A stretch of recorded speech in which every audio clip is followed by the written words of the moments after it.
Welcome to the B2B Word of Mouth Marketing Podcast. We're here to help you grow your business with the one form of marketing that really works. I'm Bill Bice, and we're here because we believe inside every small business is a big business.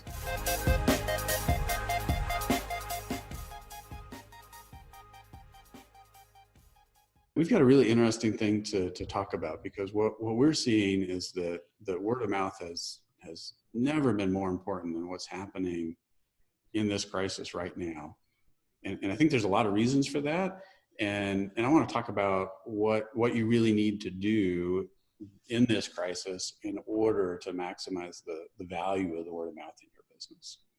Yes, word of mouth and marketing in general is working better than ever, partly because some people are pulling back and other people are tripling down, which is obviously our recommendation is to triple down on your marketing, and especially the marketing that we do. And in this episode, we're going to take our listeners through exactly at least the beginning part of how to market in this new time that we're in.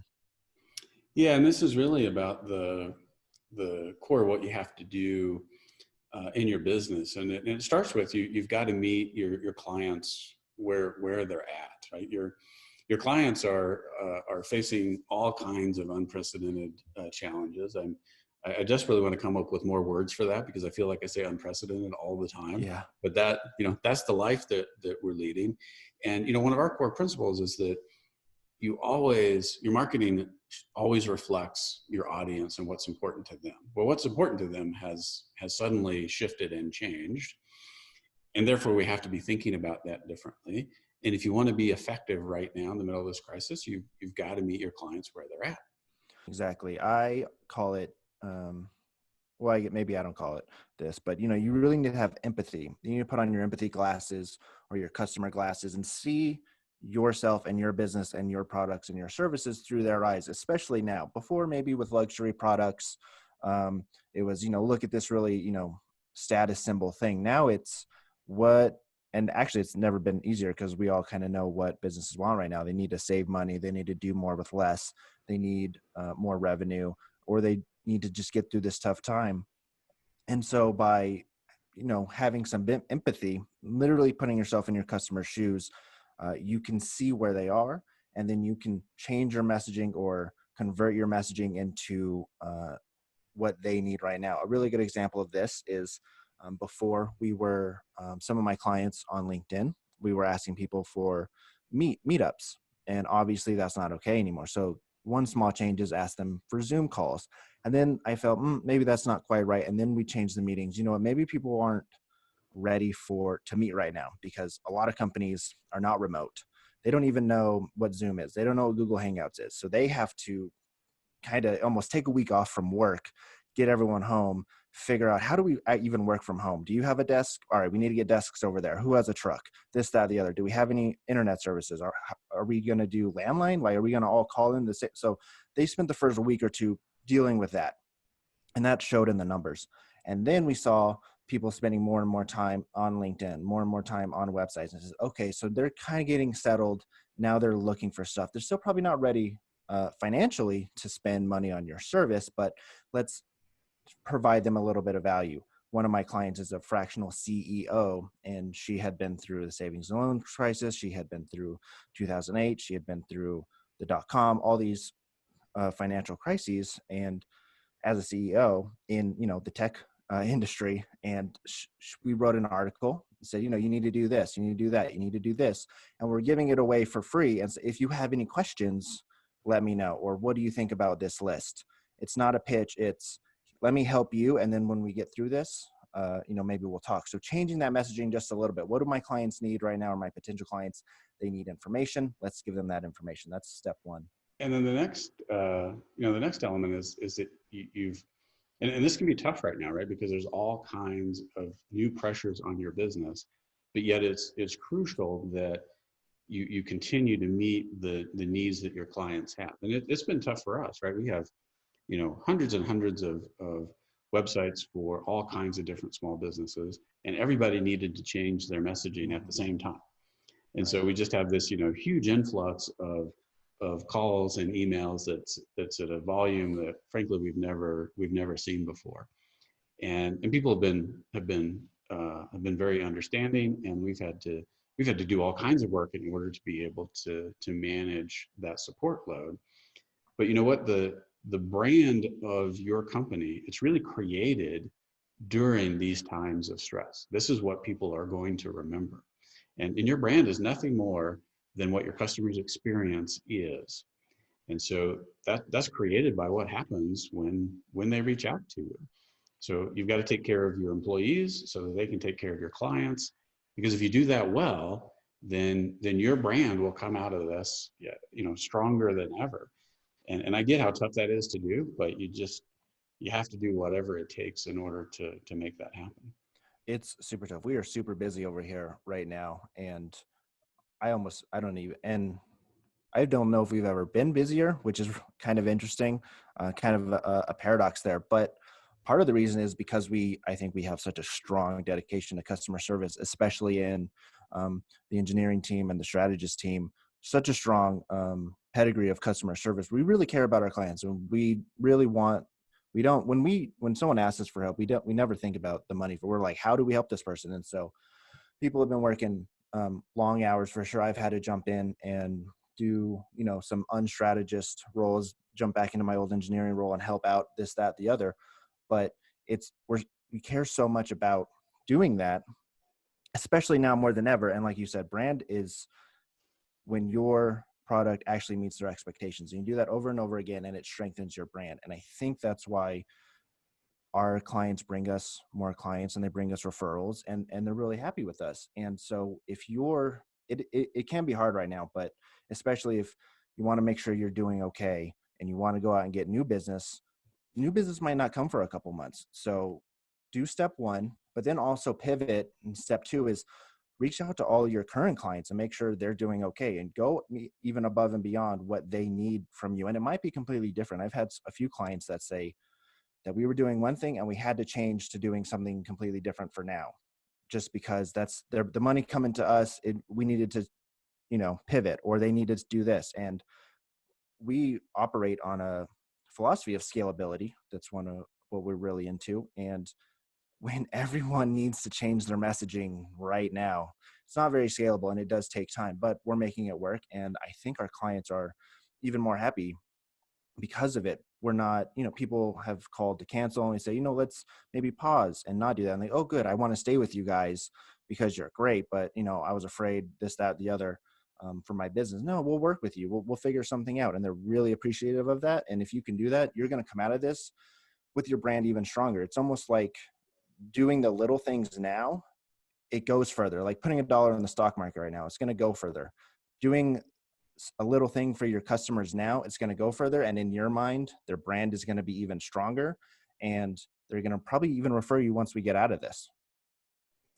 Yeah, something else that really interesting is that I've been hearing a lot from my network for people that I haven't talked to in a long time. And so businesses that maybe because of the business they're in, things are slow right now.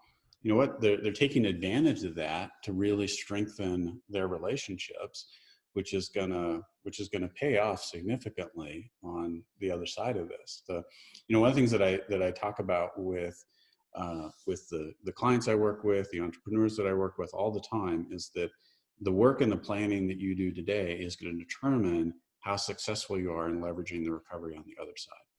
And that's really what we're talking about here. Yeah. And so another element that's absolutely crucial is that you've got to maintain communication. This is one of our recurring themes, which is this is the worst time to go dark. There's a natural element to that, right? You're dealing with so much that there's this tendency to close in, but you have to force yourself to do the opposite. You've got to really put the effort in to reach out, make sure your team knows exactly what's going on, and make sure that your clients, your vendors, everybody in your network knows what you're up to and what you're doing. Yeah, it could be really easy to say right now, oh, I don't want to reach out to them because they're probably, having a tough time right now. No, that's exactly when you should reach out to them and say, hey, do you need anything? Can I help you with anything? Can I give you advice? this, that, or the other. Do I know anyone that could help you that I can introduce you to? And even with your own team here at Boomtime, we've increased our communication more so. What's going on? What's going on over there? What's this person doing? What's that client doing? What do they need? Do we have any new ideas to help this person out? And we do that. We do that already, but now we're doing it even more so. Hey, what are some good ideas? And especially on LinkedIn, like I think I was reading the other day, 55% more engagement on LinkedIn right now. People are sitting on LinkedIn. They're home. They're on LinkedIn. And now is the time to, and we all, especially if you have the time, but even if you don't, you should do it. Go through your network, go through your connections, send people messages just like that. Can I help you? What can I do for you? Do you need anything? I know this person. Maybe you're a good fit for that person. That right now is gonna, we're gonna get through this.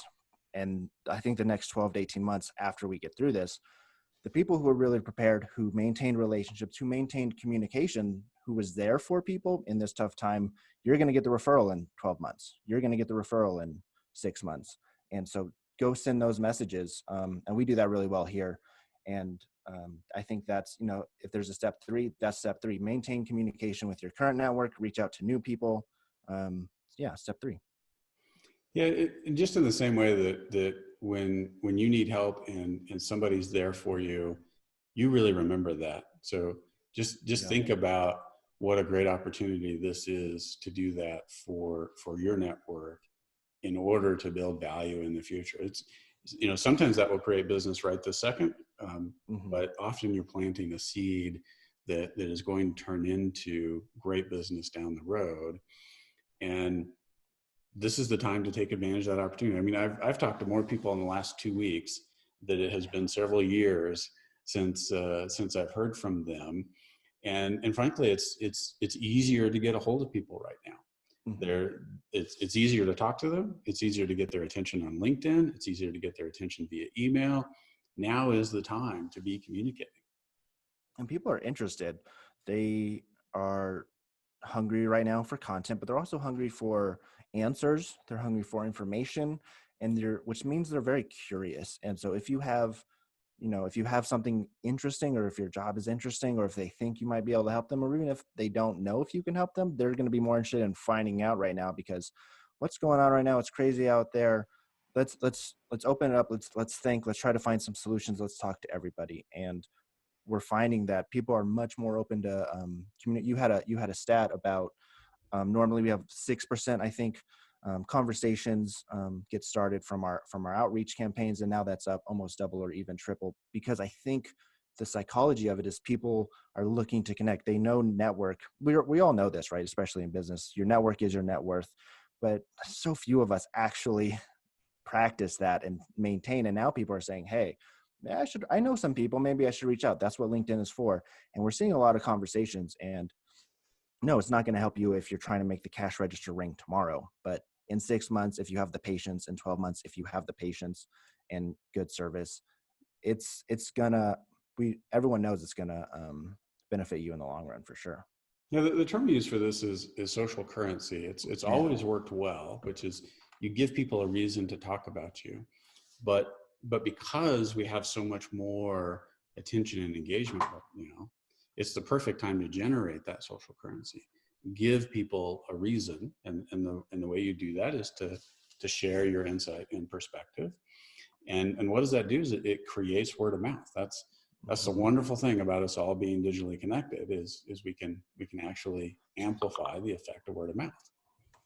Yeah, exactly. It's really exciting, and that's like we say, it's the best form of marketing because it actually works. If someone gives you a reference, you're kind of in. I've bought entire products and services just based on references. Like, I'm not even going to check them out. I trust it. And if you can be there and help someone out, a good example of this is writing articles on LinkedIn, right? If you've been through savings and loans, if you've been through .com, if you went through 2008 housing crisis and you successfully navigated through it, write that down and post it on LinkedIn and say, hey, maybe this will help someone. Or if you know how to work from home really well, maybe you've been working from home for 25 years and you are a black belt in it, and you have some really good, maybe even unconventional type of advice. We know, get up, get dressed, take a shower, this, that, the other, but what comes to my mind is, ergonomics. Like, how do you set up your home for ergonomic working from home? This, that, the other. Should you put it in your garage? Should you put it in your third bedroom right next to this bedroom? Should you put it in this room?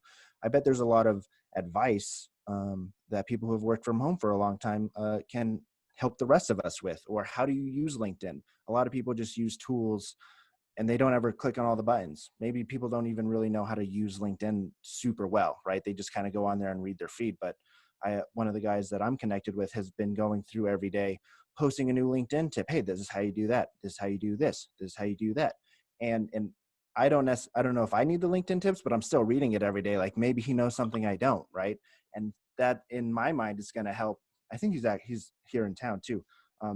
That's going to make me recognize him more and be more appreciative of him. And if I have a question about LinkedIn, I'm probably going to reach out to him. I've been reading more articles on how to network on LinkedIn. So this type of stuff, if you can, and it's just pure value. He's not pitching anything he's not selling a course on how to use LinkedIn.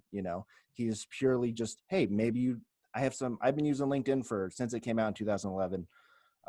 Here's my advice, or here's how it changed. That stuff right now is super important. And if you can reach out to your network and provide them that value, people are really going to be appreciative and they're really going to come around for you. I believe so in the future. Whatever you're great at, talk about it. I mean, that's literally our model, right? We just interview our clients, find out what they're great about, and then that's what we write about. Yeah, it is. And it works amazingly well. Luke, it has been fun as always. Thank you. My pleasure, Bill.